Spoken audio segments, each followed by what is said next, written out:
Good evening, Malaysia and followers from around the world. This is an exciting time. It is certainly a watershed moment in Malaysian politics.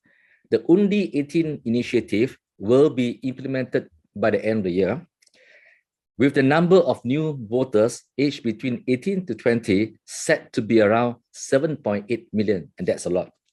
With UNDI 18, the total number of voters, including new voters and previously unregistered voters, is expected to increase from 14.9 million in 2018 to 22.7 million by 2023. That's when the GE15 is due to be held. It could be held earlier. Joining us tonight are two persons who have been instrumental in creating history. They are Tharma Pillai, the co-founder of the UNDI 18 movement.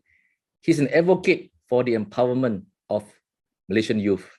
He holds a Bachelor of Science in Mining Engineering from Virginia Tech, and Sharifah Maheerah Syed Hazir, who is a student at the University of New South Wales in Sydney. She has a deep interest in social issues and is one of the lawsuit applicants of the UNDI Sarawak case, which of course created history. So these two young people are with us tonight to share their views on what has been happening since the unprecedented court case and in forging and making the UNDI 18 movement a reality. Welcome, guys. Now, let's start a conversation by talking about the updates on what UNDI 18 has been doing. I understand that, Tharma, you have been meeting the state governments and telling them about the need for parallel changes to the federal and the state constitutions. And number two, of course, there's a requirement and a need to have a voter education process for the young. Please share with us. Sure. Firstly, thank you very much for the opportunity. Thank you for the invite. I think it's always great to have this sort of conversations on this topic, right? So just to share, for those who are unfamiliar, and I think it's something that I always try to explain again, because we cannot assume everyone immediately understands. So the UNDI 18 bill, when it was brought in 2019, essentially was a hat trick of constitutional amendments. It involved three constitutional amendments, the first of which was the lowering of the voting age in Malaysia from 21 years old to 18 years old. The second of which was the lowering of the age of candidacy from 21 to 18 years old. And last but not least is the automatic voter registration, which means that you no longer had to go to the post office or use any SPR website. You are immediately registered, and therefore you're eligible to go and vote immediately on election day, right? So these were the three major constitutional amendments, which will be giving a huge impact to the Malaysian democracy when it is implemented. So essentially, what we are trying to do at the moment is to push towards the implementation of all three of these bills. So as was mentioned just now, currently the lawsuit that was initiated both in the KL High Court and also the Kuching High Court, but of course the Kuching High Court was much faster, and therefore we got a verdict much sooner. Even though ironically we started in the KL High Court, right? So we started in the KL High Court, but the Kuching High Court's verdict came out at least almost 2 months earlier. So that was the funny part about it, right? Automatic voter registration is going to happen ideally by end of the year also.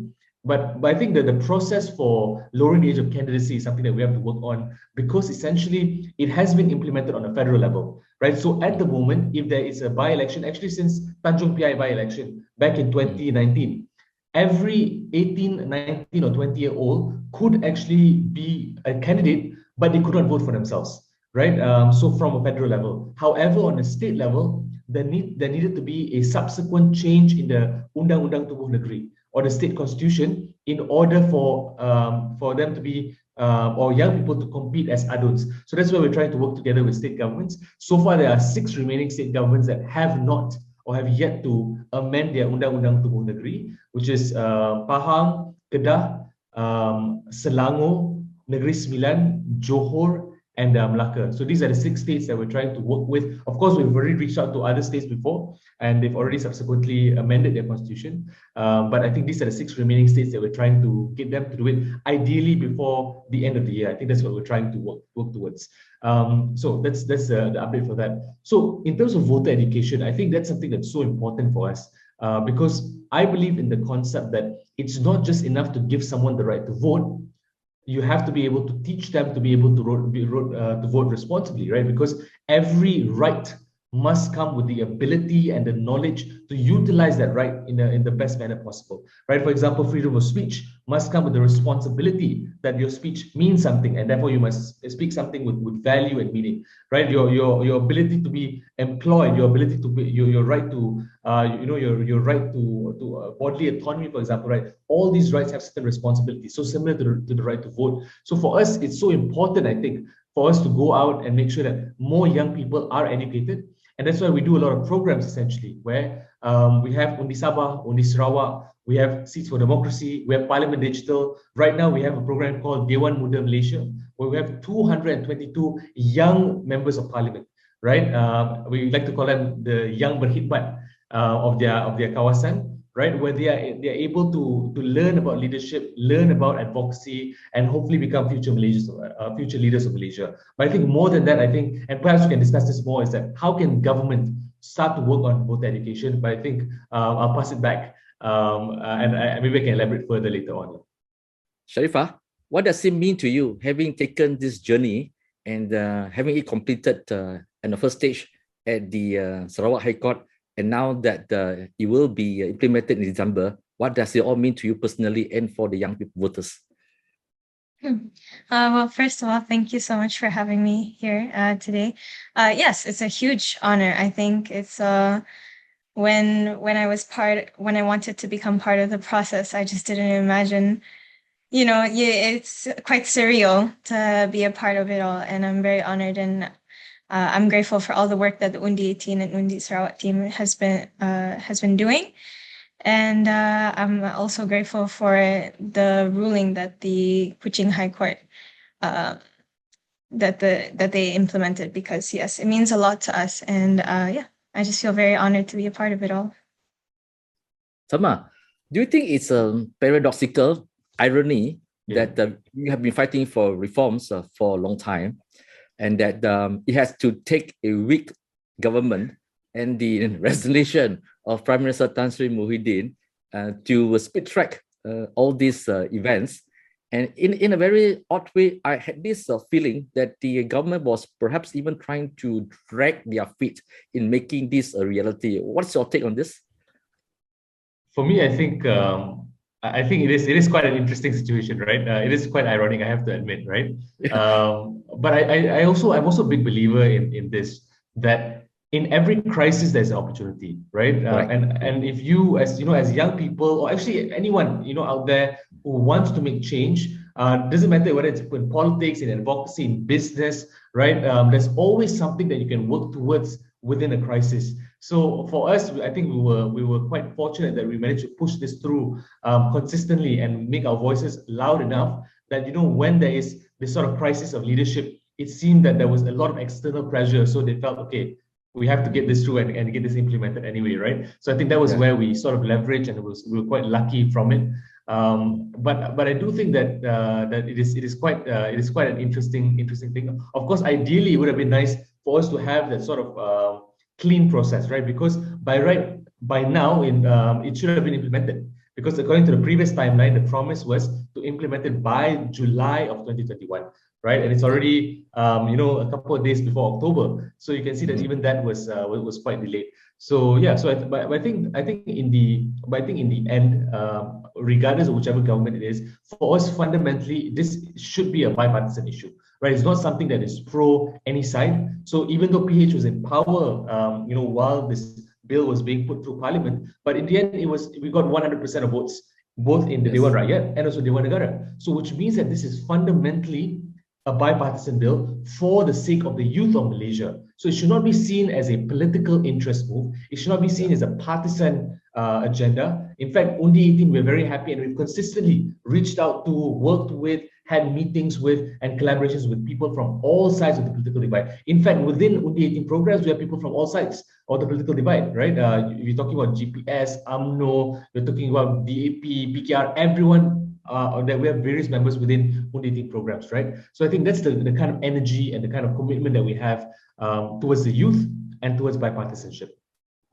Okay, Sharifah, that this whole process, first of course, is the making it a reality, that the government had got to accept it, and of course the registration of voters, and of course the timeline. It still comes back to political education. You have been involved in student activities and activism. What do you think would be the most important element when we talk about young voters' education, Sharifah? Kind of going back to what Tharma was saying earlier, I think a lot of it has to do with just ensuring that they have literacy skills when it comes to sort of filtering through a lot of the news that we get. A lot of campaigns can sometimes give false promises, or they sound better than they actually do, or some people are not able to see all the big picture and how it may affect people other than themselves. So I think when it comes to youth education, when it comes to voting, I think first of all, figuring out, one, their responsibility, and two, figuring out how to filter through these campaigns and understand the importance of their action when they go to the booth to vote. I think driving home that importance is a really big, important key in making sure that all of this was not in vain, and to prove that what we did was the right thing, and we're not just naive teenagers who just want to yell and say our opinion. I want to pick up from what Sharifah has said, Tharma, so you could expand it a bit. Obviously, that those people who have been arguing against the need for the 18-year-olds to vote have always been that, would be the fear that the young will be easily influenced. There will be a very anti-establishment, and they will have a pretty certain conceived ideas. Do you buy this argument? I think it's a very common argument. It's one that we've faced ever since the start, to be honest. But when we look at data, it's quite different. And for me, I come from an engineering background, as you stated earlier. So I'm a big believer in looking at data instead of trying to build sentiment out of rhetoric, right?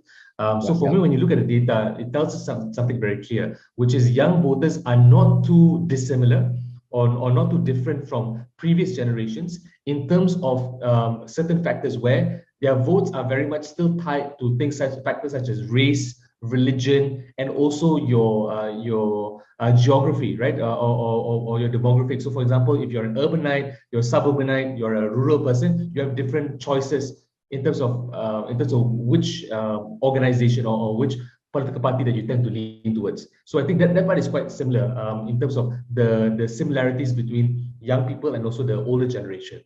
The major difference, I would say, based on data, and this was based on Merdeka Center polling, was that young people tended to be more focused on economic issues. That seems to be more elevated compared to certain identity politics issues, right? So I think that was one element that was quite interesting. So which means that economic populism was something that appealed towards young people because of the higher cost of living, because it's much harder to get a house and all that stuff. So I think these are key factors that affect young people. That's one. Number two is that young people tend to be more accepting or more okay with voting for candidates across racial lines, right? Compared to previous generations. That's also something that has been shifting a little bit. But I think the most important factor is that young people are less loyal to political parties. And I think that's a big the big part, right? So I always use this example, right? When Tan Sri Muhyiddin first came into power, you can't say that young people were against him, right? Because you look at his support polls amongst generations, doesn't matter, it was 80% above. Above 85%, almost 90% approval rating when he first came into power with the Perikatan National Government, right? Because there was that wave, there was that support, okay, maybe he can do something well. And of course, when the first MCO was really well, we managed to, almost bring the cases down to basically zero, right? There was a lot of momentum. And so you could say that young people judged his performance and largely supported him, right? But when the cases started skyrocketing, when deaths started skyrocketing, when vaccinations were slow, right, then you can see his approval rating dropped significantly. So you could see that it's not about partisan lines necessarily. And that's perhaps one of the scary things for senior politicians, right? That you cannot expect them to be loyal just because they are from UMNO or they are from PAP, so therefore they are loyal to the party. I think that is the changing dynamics of politics with young people. So there is less emphasis on loyalty and there's more emphasis on performance and if you're doing a good job in the end. So I think that is the part that perhaps is scary. So I don't think you should see it as establishment versus non-establishment. It's really about, are you doing a good job, and are you fixing the kind of problems that they see or young people see as something that needs to be fixed in society? I think those are the key differences going forward. Sharifah, Tharma, race and religion has dominated the country for so long. After 64 years of independence, the country is still bogged down by these issues. Some of the issues that some of the politicians are talking about should have been settled or have been settled in the 1950s, but it continues to be the same formula, the same narrative, and sometimes even the same politicians who continue to use this. You mentioned a very interesting point. You mentioned about the question of economy. Obviously, the job opportunities, and then plus the fact that the class of COVID-19 cannot even have a proper graduation ceremony. How much, when you talk about economy, besides job opportunities, what are the issues relating to economy which are of great interest to young voters? Anyone you can answer. Okay, perhaps I can go for the economy part. But Sharifah she can talk about the experiences as a young person during this whole COVID still era, right? in my second year of degree in economics. So I'll let Moshan go ahead. Great. Yeah. Still studying it. Yeah, I think for me the biggest issue really is job opportunities and employment, right? And also the issues of cost of living. I think these are the two major issues that are affecting young people, because fundamentally, if you look at any sort of data, it'll show you a few things, right? One is there's massive unemployment rates for young Malaysians, right? And this is a problem, and you've seen a lot of people sort of check out of the system. But an even bigger crisis than that, in my opinion, is the crisis of underemployment, right? Where when hundreds of thousands of young Malaysians are being underemployed in jobs that are beneath their qualifications, right? So if you look at people who are doing e-hailing, right? Whether it's Grab, whether it's Foodpanda, how many of them are degree holders? How many of them are diploma holders? How many of them are masters and PhD holders, right? Because they are earning more delivering food from McDonald's compared to getting money as a scientist or as an engineer, right? And this is one of the stark realities in Malaysia, and not to mention in rural areas, right? I mean, that's even worse, where opportunities are even more scarce, right? So I do think that it's one of the big issues of our time, where you can see that development has not been done in a manner that makes sense. One is development has not been done in a equitable or fair manner, where urban, where there are opportunities in rural areas also. But I think bigger than that is that you don't have opportunities that are sufficient for those who are graduating from university, right? And this causes a lot of anger, frustration, right? Because there is this sense of short-termness about this all, right? I cannot plan for the future. I can't build a family. I can't even qualify for house loan, right? What more? How do I build a life? How do I qualify for car loan, right? So these are all very core issues that cause the insecurity of many young people, and I think that's the reason why there's a lot of anger and frustration, right?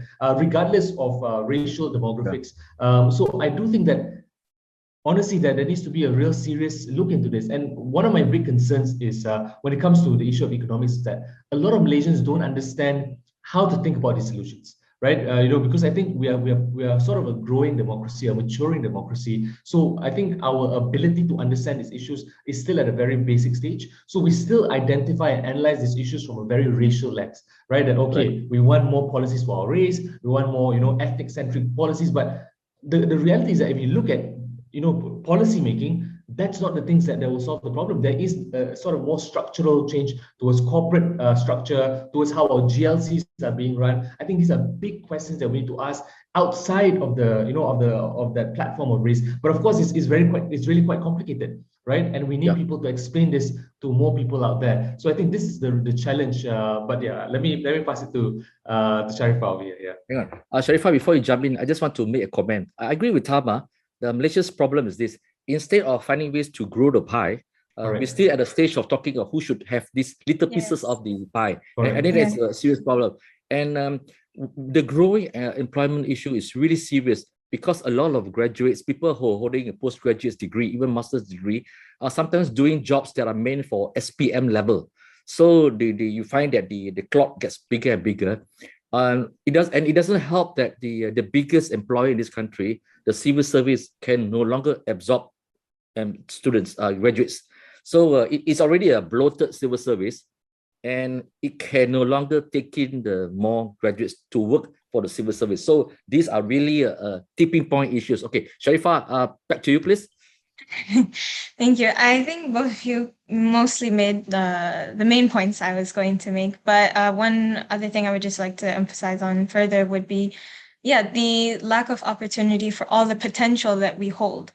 I think recently I was really impressed with the app sector. And things like Shopee and Grab, these are all massive opportunities that a lot of Malaysian creators are very much so capable of, and it's proven so. But the issue is that they had to go overseas. They had to go somewhere else in order to find the investment and the faith needed in order to pursue those projects. I think it just shows that we have so much potential that's currently being wasted. And as well to do with youth-centric issues, I think a lot of us are concerned with what do we do after university? Internships don't pay enough. Current wages for university students are very, very low. Yeah. Most of them have to pay rent or help take care of the family back home. It's just currently not enough. And to have to put that sort of pressure on very young adults who are still trying to make their way through their career paths and then still have very little opportunity, I think is what is the most frustrating right now about our economic situation. But yes, I agree with most of everything that Tharma and you have said.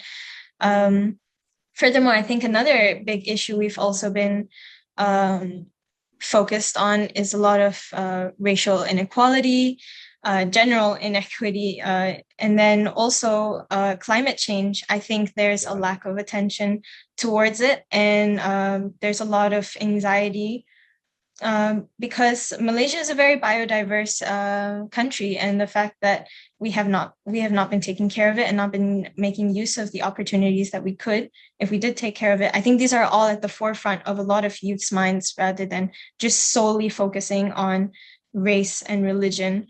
I think a lot of us are more focused on that and what future we could have, because right now I think I've been talking to a lot of teenagers and a lot of young adults, and currently it feels quite bleak. We don't know, are we going to have clean air? Are we going to have more floods? Will we even have houses for those floods to be in? I mean, it's currently like all of these things just accumulating, and I think we want to see that addressed rather than having the same old problems from the 50s come up over and over again. Yeah. Very good point. Okay, Tharma, we have spoken about the registration of young voters. What about the entry of young people into the political game? In many countries, that it's quite easy to go into the mainstream of it. But in Malaysia, I mean, it's sad to say that getting a membership in the mainstream political parties are even quite difficult. The warlords, division leaders place a lot of hurdles to prevent young people from coming in. And we know that this family science, family empires, where the father, mother, wife, sisters are all in one party holding positions. They make it really like it's their own property. And how does young people who is going to vote, and they will have a very strong voice, how would that impede the younger people to say join a political party if these hurdles are still there, placed by these old warlords and all the politicians who should be retiring and playing their kids or grandkids, okay, but they are still there, making it difficult? What is the view? I totally agree. I think, and this is an issue, that's across the political divide, right? Every single party has this issue, and it's really serious, right? Where every one of them absolutely, yeah. So whether it's political factions, whether it's family factions, whether it's within the party, you have to pick a side, right? And if you're not the right side, you cannot go up and all that stuff. I think this is a huge issue, really, with how our system is developed, and it makes it almost impossible for a young person to go up to become a candidate and to win an election, right? I think it's almost impossible. But for me, if I were to be very clear, I think the biggest thing, or two biggest things that we have to fix fundamentally is one has to be political financing, right? That's one of the biggest issues of Malaysia. It has been one of the biggest issues in the past 20, 30 years, right? But no one wants to solve it because when you become government, you only become government because you benefited from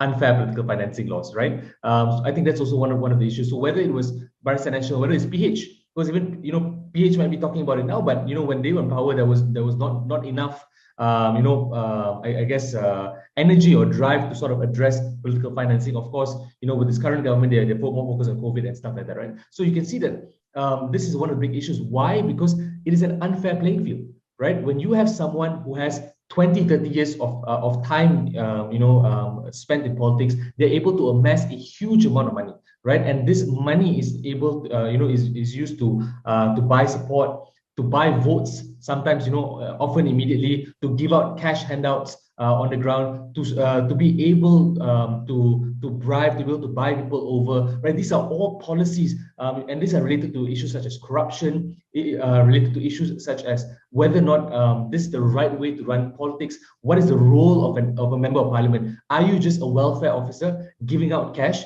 Or is your fundamental role in parliament or in the Dewan Undangan Negeri, where you're supposed to create long-term better policies for large numbers of people? So I think these are huge questions that we have to be able to ask. And if we don't solve the issue of political financing and we don't reduce the unfair playing field between those who have already been in the system for the past 30, 40 years versus those who just want to come into the system, you'll find that it's almost impossible for young people to rise up. And you'll see that for many people on many of the major political parties, right, that young politicians, and I'm saying young with a quote unquote, because some of them are 40, 45, almost 50 years old, and they're still in the Pemuda or youth wing, right? What an irony. And the reason why they have to do that is because they can't rise up. Right, they just don't have the opportunity or the ability to rise up. So I think that's one issue fundamentally. But second also is how we do party politics within Malaysia, and I think that really needs a reform, honestly, because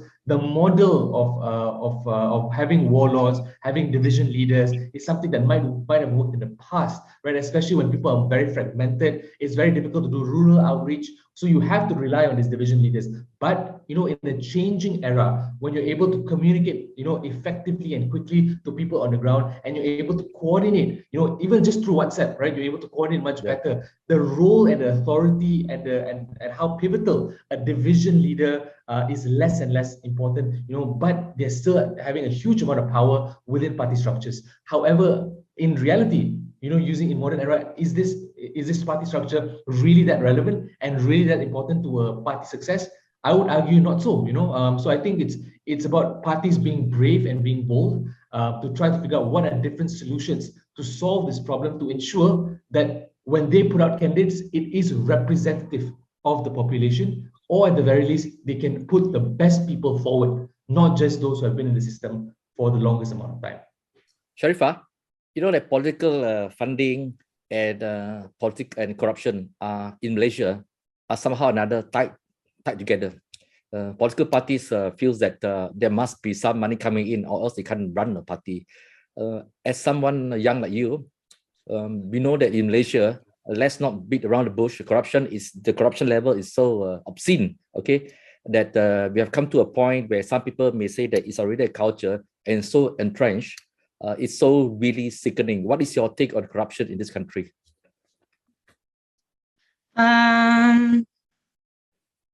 Well, I wouldn't deny that we definitely have a good amount of corruption within government. And it's definitely, like you said, it is unfortunately become part of the culture when you assimilate. It's become assimilated with politics, unfortunately. And I really wish we could get rid of that. Because now there's a sort of level of distrust when it comes to those who are leading our country, which is not what you want to have when you're thinking about who's holding the future to the place you're living in. I don't necessarily have a solution in mind, as it definitely goes back quite far. And as we've seen with the Najib case and the 1MDB scandal, it's not something very easy to solve. But I do believe that with new parties being created, I hope that we do see new faces. I hope that hands are reached out to younger faces, and that we do see some sort of representation and that opportunities are given to them.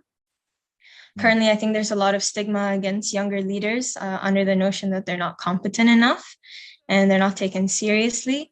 And I hope that if we can change our mindset, we can recognize all the wonderful talent and skills that the youth do have to offer, and that it doesn't have to require a lot of money. And in fact, sometimes when you do end up reaching out to those with a lot of money, say a party does try to reach out to a lot of millionaires or people with a lot of wealth, maybe those people are not representative of the larger demographic of Malaysia. These people who may be supporting the party actually have no idea what the people need. They have no idea what others are struggling to go through with, very little money for wages and very high living costs. They can't relate to that. And I think that's a huge problem when parties are seeking money and seeking from those who are wealthy to invest in their parties. I think it's a huge problem in the way we think about our politics. Yes, very good. I'd like to go through the leadership age of our leaders, just to share with you guys. Okay, we seem to have gone backwards. When Tunku Abdul Rahman, when he became a prime minister, he was 54 years old.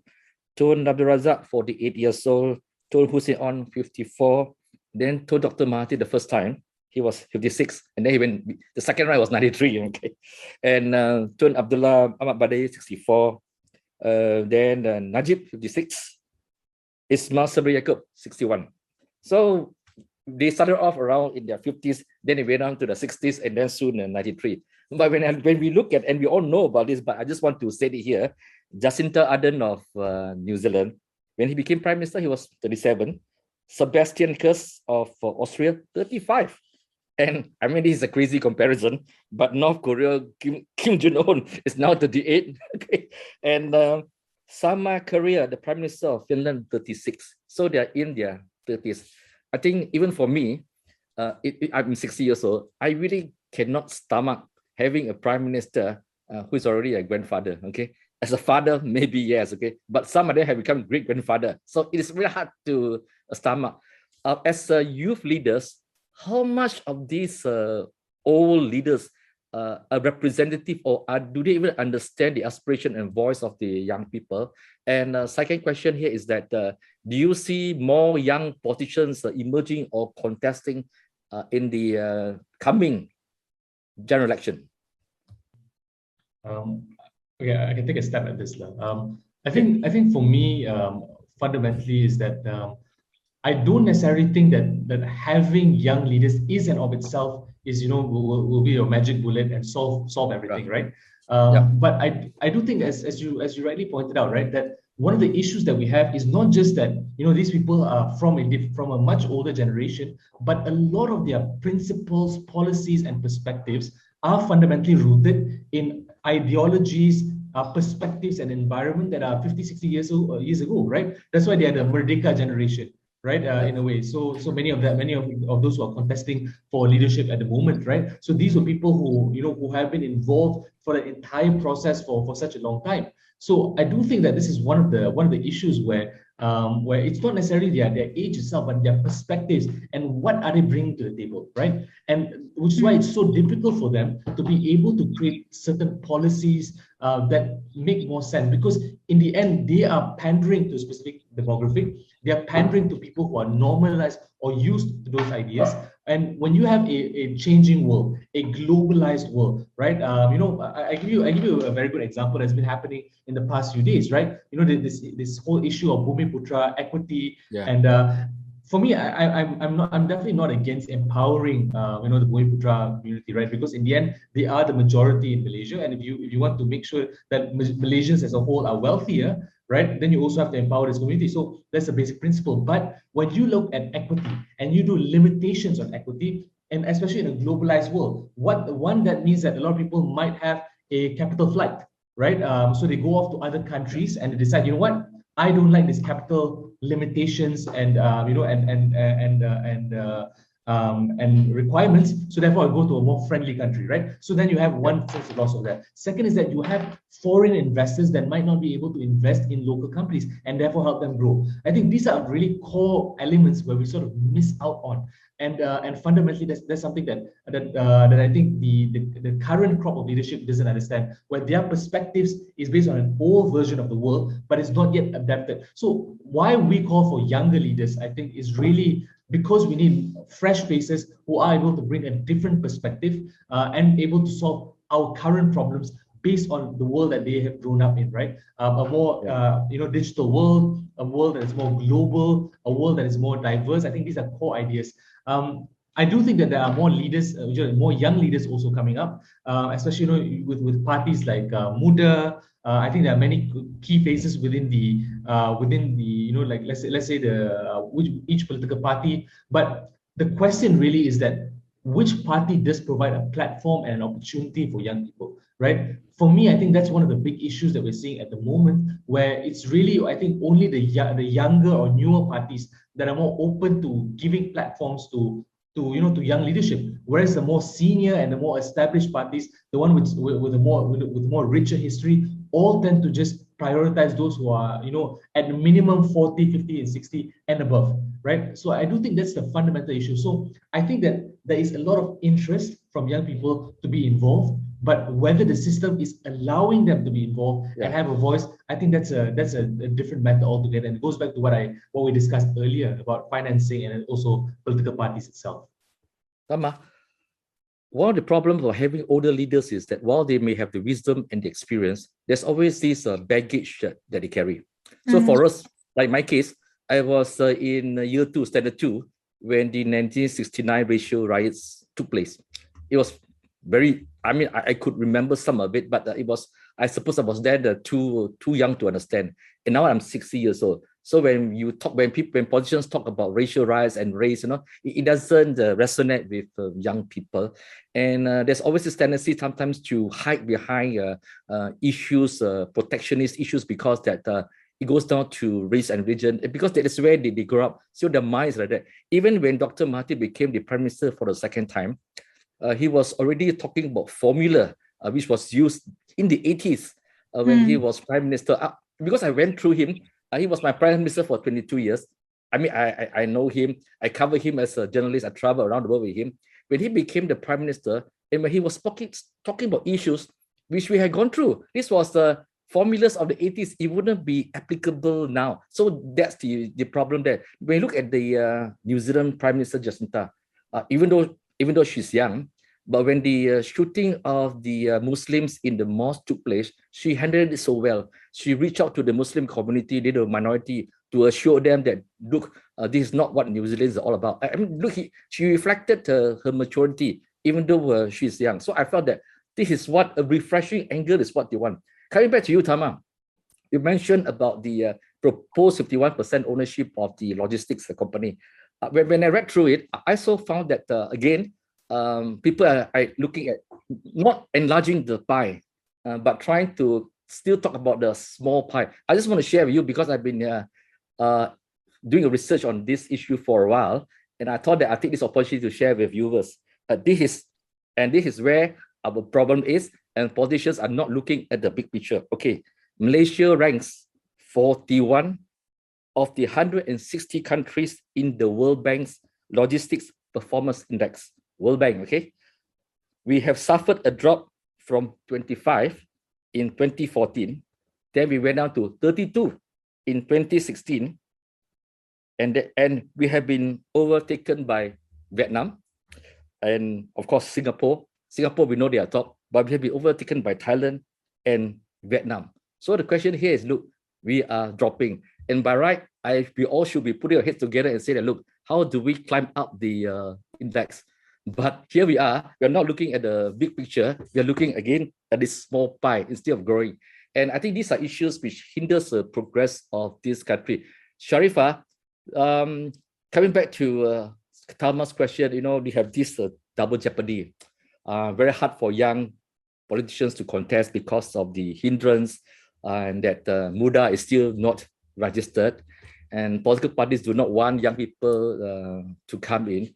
But do you see the possibility of young voters contesting, young politicians contesting as independents? Do you think it will happen? I believe so. I think we're a relatively outspoken demographic, and I believe that with everything that has happened with the UNDI 18 case and with the Munda party, I think we're seeing a sort of shift towards youth empowerment. And I think that's wonderful to see. And I'm really hoping that it would inspire more youths to take a stand, put their foot down, and say, no, these are the things that I would like for my future and for my future family. But yes, I do believe that it's a possibility. And now I think as long as we continue to put effort towards this, I think we could create platforms and could create opportunities and eradicate a lot of the obstacles that are preventing us from being able to contest right now. Especially, for example, with before, if you could contest anyways, it wasn't like many people could vote for you because many of the voters weren't of your age anyways. And there was a lot of stigma against you, even if you were an 18-year-old, 19-year-old running. So yeah, I think now that we're creating more opportunities for this to happen, I think we will see more changes. I think so. Okay, I think we're fostering it. Yeah. Sorry. I'm going to wrap this up with a question for both of y'all. You know, when the MP for Batu won the election by default, okay, because the real winner was still disqualified, and he became a candidate. He was still a student. I don't think he's a student anymore. He's too busy with his career as an MP now. Do you see either one of you going to politics soon or in the near future? Please, Tharma, and then we finish with Sharifah. Sure. I think for me, I've considered this to be honest, because I think that there's been some questions, there's been some offers too, right? But I think fundamentally, after thinking through it, I realized that at the moment, at least, I think the work in UNDI is so important, right? And there's no one else that's doing it. And for me, I want it not to just be one young person who's saying the right things and making sense. I want it to be 100, 1,000, 10,000, 100,000, 1 million young people out there making sense, fighting the right fight, understanding what matters in this country and how do we build this country together, right? I think that's the real thing, really important thing for me. So I do think that we have a real opportunity to do so, to impact change on a non-political level, right? And to affect people and to build programs and to really talk to as many young people out there as possible. Because when you're a politician, sometimes people are a bit suspect, right? They don't trust you as much. But when you're an NGO guy, they're like, okay, yeah, I trust him. He seems okay. Right? I think that seems to be the difference. So for me, it's really a question about how do I see the impact I can have? And at the moment, I believe that my impact is through the NGO world with UNDI 18. However, I do not I do not say no. I cannot say that I will always have this stance. Right? Maybe Yes. the next the following general election I might have a different perspective. Right? But I think for the moment, no. UNDI 18 matters, and we have a lot of work to do, and we want to work with as many people as possible to make this mission a success. Thank you. Sharifah? I have to agree with Tharma right now. I don't necessarily have an inclination towards any particular party. But even if I did, say, for example, if I even wanted to start my own party, I think currently the environment we have does not will not accommodate to any change right now. I think we need to lay the foundation so that more people have political literacy, that more people can make the right choices, more people can think on a more have a more metacognitive thinking of like our politics currently and why things are the way they are, so that they can make the correct decisions. Because currently, even if I went in and created my own party, I don't know what I could change about the environment, because everything is so still deeply rooted in whatever mess we have currently. So yeah, I think we have to change our mindset first and a lot of the stigma first, and lay the foundation so that when new parties do arrive, they can make the changes required. Because it's no point just, going in there and then fighting by yourself, as Tharma had said. I think it requires a whole system of support currently. To have just one would start to feel like a waste of effort in a sense. Whereas if we work on making sure that everyone is on the same platform, everyone is on the same level, everyone is given opportunities, I think then we can create a more cohesive and more supportive environment to make our country better and more stable. Thank you, Tharma, Sharifah, for joining us tonight. Obviously, that the title of Yang Berhormat has taken the beating, and as Tharma says that it's now been looked at suspiciously. It's better to be Yang Berkerja or Yang Berkhidmat for the time being until we have solved out the Malaysia's political landscape. Thank you for joining us, and to all the Malaysian viewers and people around the world. Thank you for spending time. We appreciate what Sharifah and Tharma has given us, a very fresh perspective of what's happening in the Malaysian politics. Stay cool, stay safe, and please follow me and subscribe to RealChunWai on the YouTube and to all our social media platforms. Thank you.